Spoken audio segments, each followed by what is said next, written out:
Hindi po ba ito set up, mga magulang at kapatid?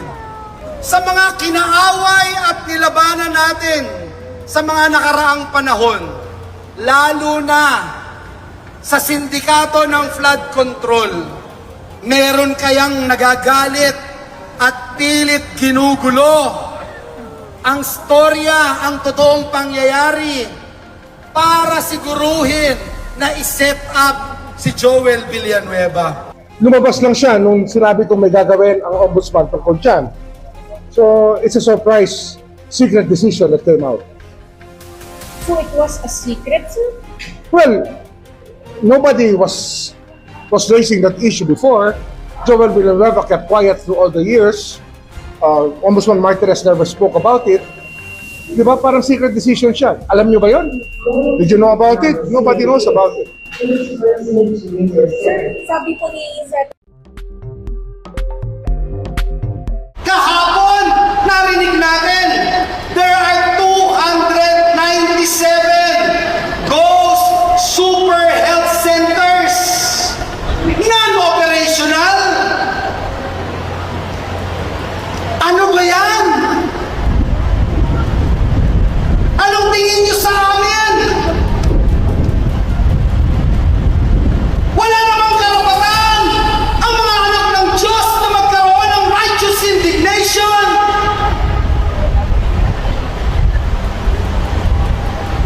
Hindi po tayo masisisinda. Hindi po tayo matatakot. Nung tumating yung flood control, binabanggit nga ni Senator Alan, bago pa siya umalis sa Senado, bago maging DFA Secretary, puro speech na si Joel Villanueva. 2023, panay speech na ni Joel Villanueva sa flood control. Sino ba ang unang nag-expose ng flood control?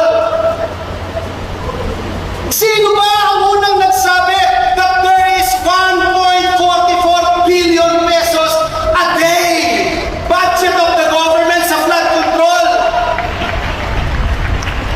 Tapos ngayon, kasali ka daw? Eh di wow!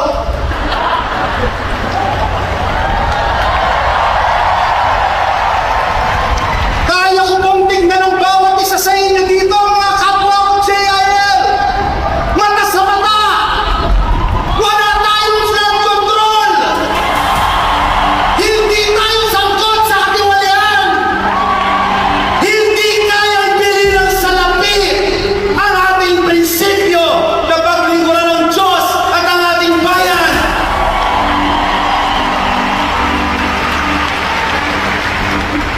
May resibo po tayo dyan.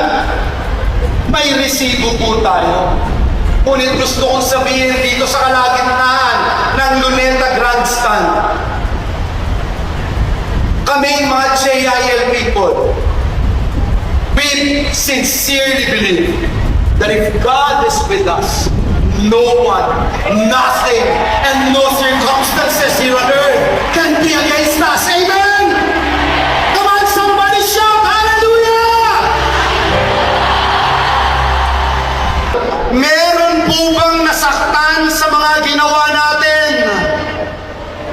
Meron po bang nasagasaan ng mga sindikato sa mga pinaggagawa natin? No one can duel with the truth. And John chapter 8 verse 32 ang sabi doon, the truth shall set us all free. Hindi po ba ito set up, mga magulang at kapatid? Sa mga kinaaway at nilabanan natin sa mga nakaraang panahon, lalo na sa sindikato ng flood control, meron kayang nagagalit at pilit ginugulo ang storya, ang totoong pangyayari para siguruhin na iset up si Joel Villanueva. Meron po bang umaaray na sindikato na gustong guluhin at sabihin na wag ilapit sa atin ang issue na ito, dalhin natin kay Joel Villanueva? iset up natin siya. Imaginin mo, ikaw ang unang bumanat, ikaw ang unang nag-expose ng kalokohan, tapos ngayon ikaw ang tinuturo na ikaw na daw ang mastermind? Absurd.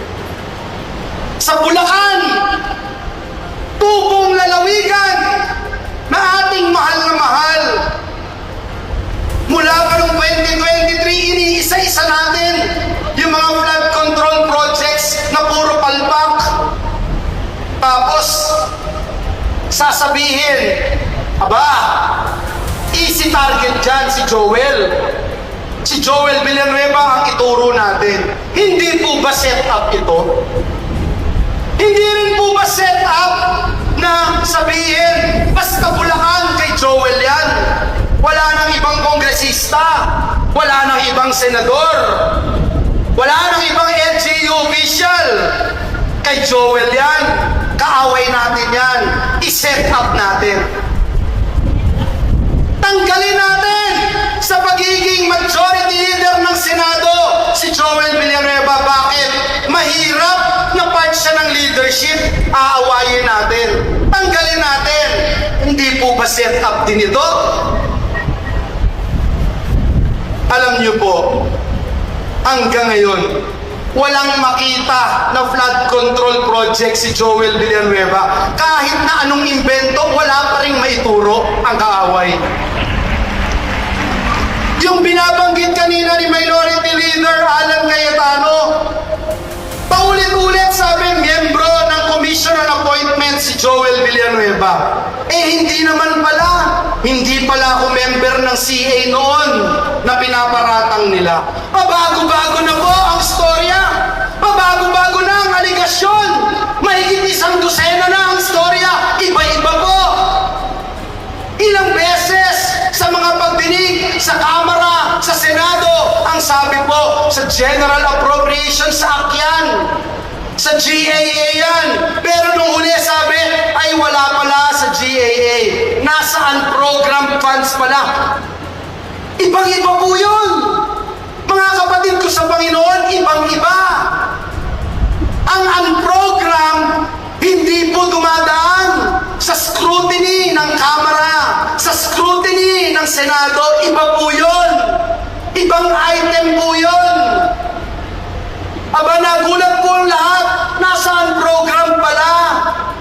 Ang unprogram, Malacanang ang nagdi-decide yan.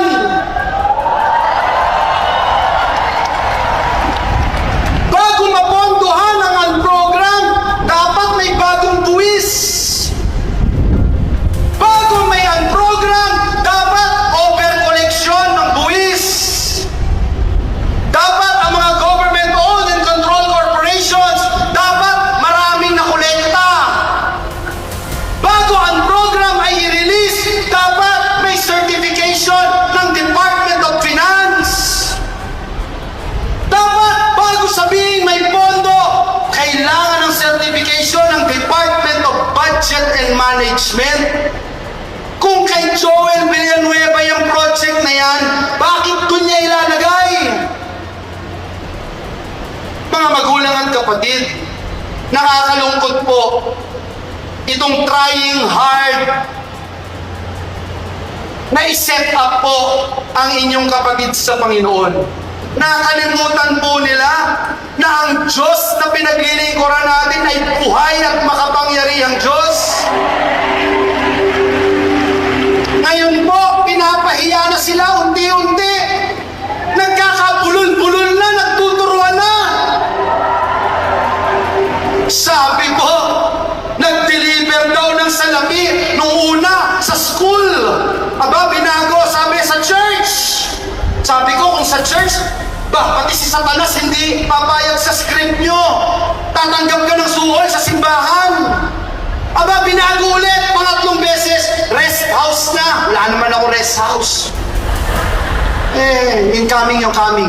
Invited kayong lahat. Aba, iba-iba na po. Iba-iba na yung kwento nila.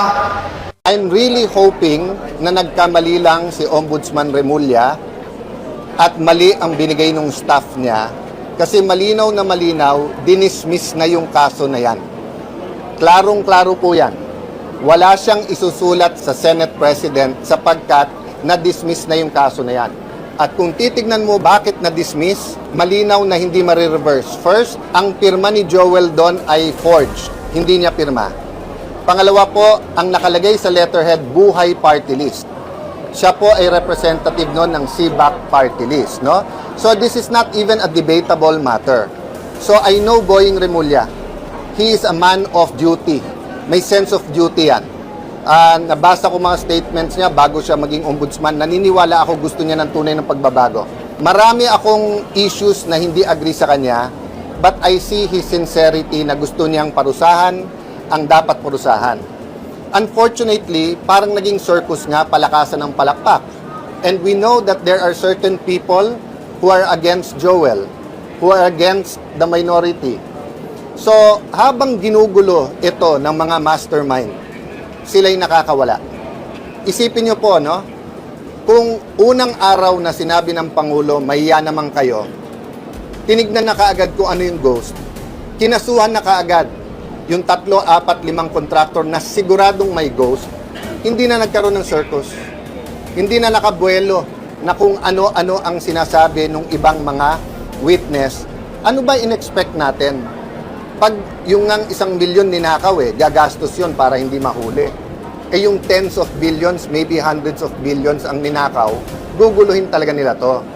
So, ako, tinawagan ko si Senator Joel kanina, sabi ko, ito ay blessing, ito ay opportunity. Bakit? Kasi klarong-klaro to May order na tanggalin ka, na-reverse, na-dismiss yung kaso, very clear, wala kang pending na kaso sa ombudsman. So, ako tingin ko talaga mali ang naibigay kay Ombudsman Remulla. And I hope he will clarify that